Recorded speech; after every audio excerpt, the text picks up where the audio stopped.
Nagpakita si Jesus sa kanyang mga alagad. Ito'y konti na lamang at atin hong bibilis-bilisan na. Kinagabihan ng araw din yun, ang mga alagad ay nagkakatipon, nakapinit ang mga pinto ng bahay na kanila pinagtitipunan dahil sa takot nila sa mga Hudyo. Dumating si Jesus at tumayo sa gitna nila. Sumainyo ang kapayapaan, ang sabi niya. Pagkasabi nito, ipinakita niya ang kanyang mga kamay at ang kanyang tagiliran. Tuwang-tuwang mga alagad nang makita ang Panginoon. Sinabi na naman ni Jesus, sumainyo ang kapayapaan. Kung paanong sinugo ako ng Ama, gayon din naman sinusugo ko kayo. Pagkatapos, sila'y hiningihan niya at sinabi, tanggapin ninyo ang Espiritu Santo. Ang patawarin ninyo sa kanilang mga kasalanan ay pinatawad na nga. Ang hindi ninyo patawarin ay hindi nga pinatawad. Yan o. Palasaku sa atin itong mga binasang ito bilang tayo'y tagasunod, Katoliko, at anuman ho ang ating denomination, palasako ito sa atin. Ano masasabi niyo dito, Kuya Ben? Ito po ay napakaganda at napakahalaga, lalong-lalo na sa Santa Iglesia Katolika Apostolika Romana, sapagkat ito ay ang tinatawag na send-off. Ito yung mission, pagbibigay ng misyon sa lahat ng mga Kristiyano at mga mananampalataya at disipulo ng ating Panginoon, na kung saan napakahalaga ito sapagkat dito nagkakaroon ng kapangyarihan ng pagpapatawad ng kasalanan sa misyon na ito. Ito yung masyadong tinatanong ng iba-ibang relihiyon kung bakit mayroon tayong tinatawag na sakramento ng kumpisal. Brother Kuya Bert, Idol, ito yung napakahalaga sa atin Ito yung isa sa mga sakramento na ating batayan sa banal na kasulatan, yung pagpapatawad ng mga pare sa kanilang authority na ibinigay mula kay San Pedro sa mga alagad, sa mga naging unang papa, at sa mga ka-obispo at kaparian natin. Ito yung chain na pagkakaroon ng pagbibigay ng misyon hanggang sa kaparian na magkaroon ng pagkakataon ang reconciliation.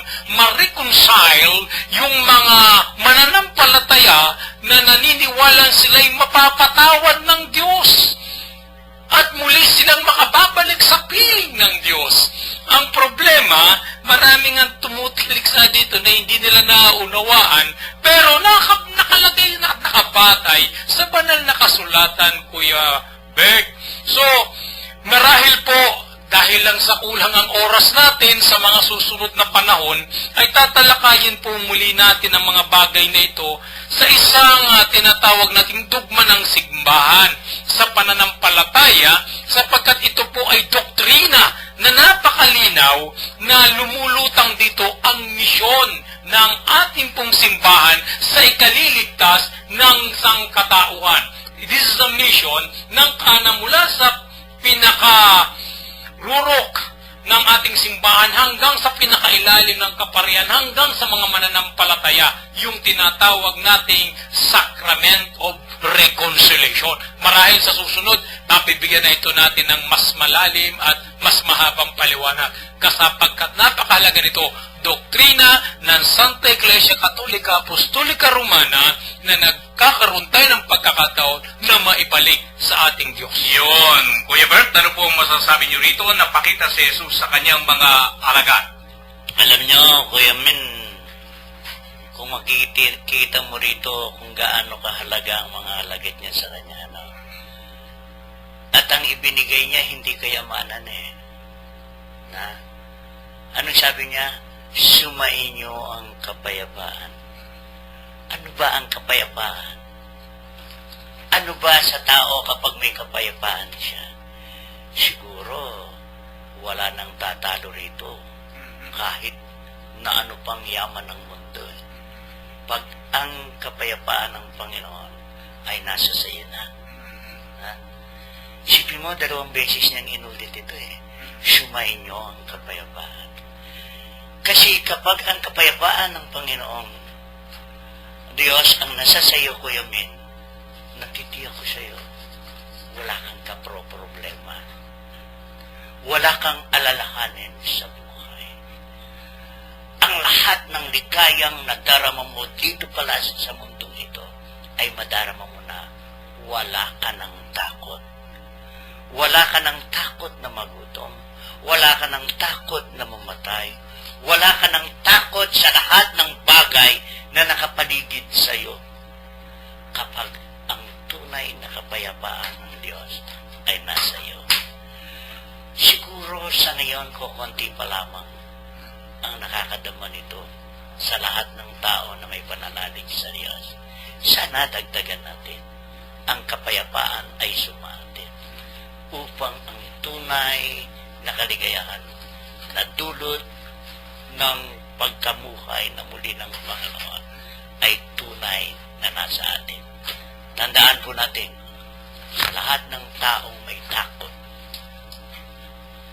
hindi niya kinatatakutan ng Diyos, kundi kinatatakutan niya ang buhay dito sa mundong ito na makasalanan. Dapat tayong matakot na hindi natin makamtan ang buhay sa kaharian ng Diyos na walang hanggan. Doon tayo matakot kung hindi natin makamtan ito. Dapat itong buhay dito, hindi tayo dapat matakot dahil kung nasa atin ang Diyos ay nasa atin ang kanyang kapayapaan. Sabi nga ni Kuya Ben kanina, tingnan natin yung doktrina ng simbahan. Dito tatalakayin din natin, Kuya Ben, kung paano hiningahan ng Panginoong Jesus ang kanyang mga alagad. At ang otoridad na ito ay dala-dala ng kanyang mga alagad hanggang ngayon. Hindi lahat ng nangangaral, hindi lahat ng nagbabasa ng mabuting balita. Kung walang otoridad, ay walang otoridad na nanggaling sa Diyos at ang may kapangyarihan nito at ang ibinigay sa kanyang mga alagad ay hindi birong espiritu, espiritu ng Diyos at ang Espiritu Santo ang siyang ipinagkaloob sa kanyang mga alagad. Ito kaya ay nasa mga kapatid natin na napakagaling ng mga bagong litaw, ang Espiritu ng Panginoong Diyos. Amen.